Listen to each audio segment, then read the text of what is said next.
Hey folks, MasakoX here. If you wish to catch up on this story where Cooler becomes a better person, go and watch part 1 here, or from the playlist in the pinned comment. Enjoy!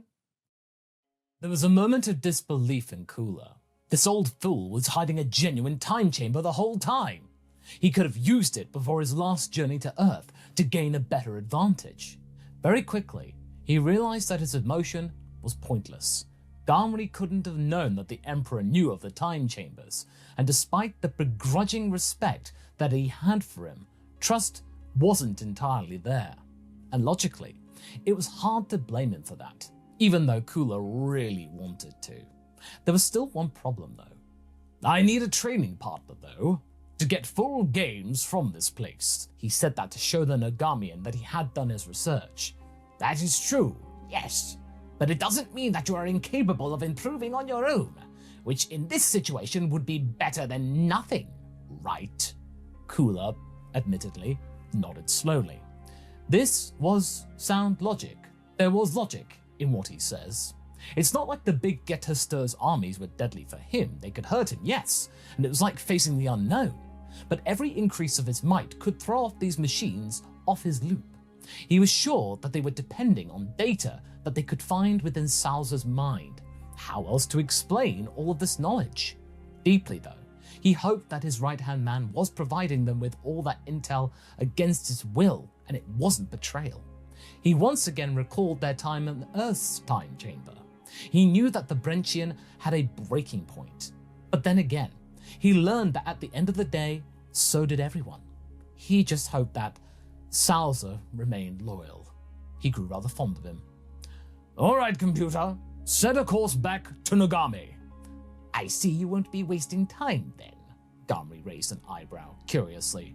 This has certainly changed my plans, yes. Any advantages are welcome. I am trying to read our opponent. You think that it is fully mechanical then? Behind all of that, is there some artificial intelligence? For now, he looked at the old turtle man. Yes, the cold logic of attacking the heart of my empire and cutting communication so I cannot return and support my people? Yes, that does feel like something meticulously calculated, but still, I am still to be fully convinced. Machines can adapt rather quickly, you know, Gamri said cautiously. Indeed they can, but they have problems working outside of some certain patterns. Once I am done with the training, I wish to test out said patterns. The old man looked at him searchingly. You are worried of betrayal? Correct. That would mean that I would be walking into a trap set up by someone that knows me well. I do hope that it is not the case, but I have to entertain that possibility. Gamri nodded slowly, and Cooler had a weird feeling that the older man was impressed by his words. I know what is so different about you. Well, compared to your peers, Emperor, I was used to schemers. You're an analyzer. It's refreshing to see the natural ability of your kind to hatch plans utilized in such a way. I must say, it does give me some profound new hope that maybe, after all this time, your empire can do something good in the galaxy. A wrinkly smile appeared on his face. Good. Such a weird word. Almost infantile. Something that Son Goku would say in his naive backwater way, and yet him and his bloodline had managed to reach heights that were so far away from any entity that Cooler had ever faced before now. Not even the primordial ooze that was the Chaos of Majin Buu stood a chance. And even standing against this monstrosity, Earth had chosen mercy. Old Cooler, he would have seen that as a weakness, as an act of naive foolishness, lack of realism, unpragmatic, sentimental fairy tales for the populace, just to make their everyday bearable. But now, can an empire even be good by principle? Can he be good? What did it matter to him? I haven't asked myself this question just yet, Gamri. All I know is that I want this thing gone from my galaxy. The old man shook his head. I think every inhabitant would share that sentiment. The rest of the journey toward Nogame had little to no conversation. Whilst Cooler was thinking about strategy, he was in one of those moral conundrums. After all, this was a good moment to consider them. He was prioritizing the safety of his people. He was concerned. This lesson given to him by Gamri had its wisdom. The wasteful nature of his brother and the way in which his father tended to underestimate his vassals were the very core of their respective downfalls. Does that mean that being good started to become logical for him? It was weird to go to such a conclusion, considering all the sentimental baggage that was connected to the very notion of being good. But, after all that he had endured, this seemed to be a suitable option. But still, he knew one thing. He might have been good, but that didn't mean that suddenly he had turned nice. In a weird twist of fate, this was something that somehow made him a kindred spirit toward Vegeta. He had to think that the prince's warrior-conqueror nature might have had a similar dilemma when he started to live on Earth on a regular basis. This had made the man less of a fool that the Emperor had previously thought of him, but he would never tell him that. No, remember, good, not nice. But this didn't make his personality or cause him to become all fuzzy inside. No, he was still cooler, the unstoppable sword and spear of the Empire. It was more like the direction had been slightly altered. He was glad that he didn't have to think about that anymore, as he reached planet Nogami and landed next to Gamri's house. As they went inside, the old turtle had led the Emperor to his basement, but instead of what you could expect of a house in the swamp, there was a little elevator that led to an underwater area that resembled Kami's lookout from planet Earth in its architecture. It was hidden within a great submerged cavern and protected by an enormous bubble of air, though Cooler suspected that this was something more ancient and sophisticated. "So, you are a guardian after all," he nodded, slightly impressed. "The last one, indeed. It must have been hard to see your people disappearing this way. Now I understand. You felt responsible." He nodded slowly with respect. "Let's not lose more time. You probably know the rules.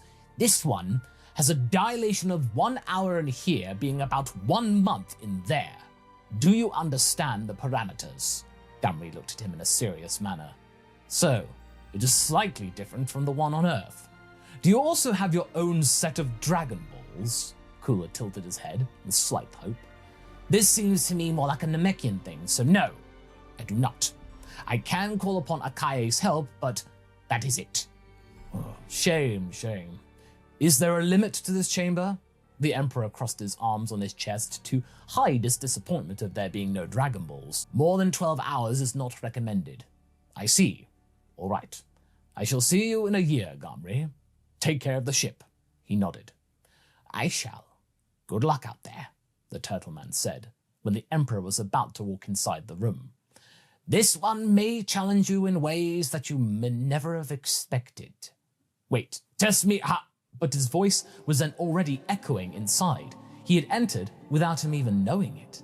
While he could see the exit, it seemed like he had passed through some kind of threshold, and even though it had a similar white void about it to before, there was something about this that made this room of spirit and time feel smaller than the one on Earth. Okay, so how could he train on his own? Well, meditation felt like a reasonable start. He did that back when he trained with Salza, and he knew that Piccolo did that a lot. Obviously, the other Z fighters often joked that the Green Man was not meditating, he was napping. But Cooler suspected that even that was the case, if that were the case. Even if he did use that to conserve energy, in some weird way his mind was still active. The Earthlings also told him about that thing being called image training. He dismissed that initially as silly make-believe, but maybe, without anyone looking, he could give it a try. He used that to picture 3 enemies that he'd faced before: Perfect Cell, Deborah, and Boo. This time, instead of simply analyzing their movements, he wished to trick his mind into thinking that he was genuinely facing them, to make it believe his mind that he was gaining expertise in that regard. This was a rather interesting and clever way of going about things, as he could adjust the strength of the enemies by making both Cell and Deborah more in line with his current strength, and slightly weakening Boo, who, let's face it, was still above him in terms of power even after all this time. Still, his excellent detailed memory allowed him to remember most of their techniques. Honestly, the primordial chaos demon was the hardest, mostly due to the fact of how unpredictable he was. He decided instead to picture his tall and muscular version, the one that seemed the most, not exactly amiable, but least ridiculous to use as an imagery sparring partner. The round one and the short one felt a little bit degrading in a way. This all made him chuckle. He was sitting there in the middle of nowhere imagining fights with long-gone enemies, and yet he felt that it helped him get a better understanding of his own limits and blind spots. Some were in places which he considered to have already been covered. It was hard to say how long it took for him to finish that phase of training. The next phase was to do with resilience. As he simply started crashing into his own supernovas and death balls, this might have sounded strange and almost masochistic, but after his last experience with Metal Salza, he had to be sure that his own attacks were not a threat to him. Suddenly, he realized that he was no longer in his 6th or 5th form. He was instead in his 4th, and before he could have a deeper thought about it, someone punched him and sent him flying. Wait, that was unexpected. Had he gone mad? Or was there someone else in the chamber waiting to test him? It must have been this other thing. Perhaps he'd started seeing ghosts. Frieza? He asked, wiping blood from his mouth. That's right, brother. Surprised to see me here? The apparition of his brother was so realistic that for a moment, he almost believed that he was genuinely there. He was lacking his mechanical appendages though, and seemed perfectly healthy. That was the giveaway that this was an apparition. No, you're still a mirage. I won't say no to some shadow fighting though, said Cooler, charging upon his brother and meeting him in a fight. It was weird. Every time he thought he would have gained an advantage, this version of Frieza was just one step ahead of him. Faster, stronger, better prepared. And what was the most frustrating thing of all of this was his effortless attitude. The Emperor hated it. I expected more of you, Cooler, but I see you have learned nothing. The image of his brother cackled loudly, which only brought Cooler more irritation. Would you kindly shut up? He said, trying to punch that annoying piehole in the face. Isn't this pathetic, brother? After all this training, all this stupid work of yours, you will always be one step behind me. You got bested by Saiyans twice. You are gone, Cooler hissed. Maybe I was, but you know as well as I that if I had a fraction of the training that you had, I would have quickly surpassed you. With everything that you had, I would be an unstoppable force. You know that. You know that despite my loss, you will always be genetically inferior, having to catch up. Frieza grinned wickedly. I am superior and will always be. I have nothing to prove, while you have to prove yourself your entire life. There was a moment of silence as Cooler looked at this echo or phantom of his sibling. There were no words, no breaths, no movement, only a glare. Finally, the Emperor decided to speak. Well, then, he smiled. I guess I will never stop training. This surprised the vision, which lost its smug expression. What?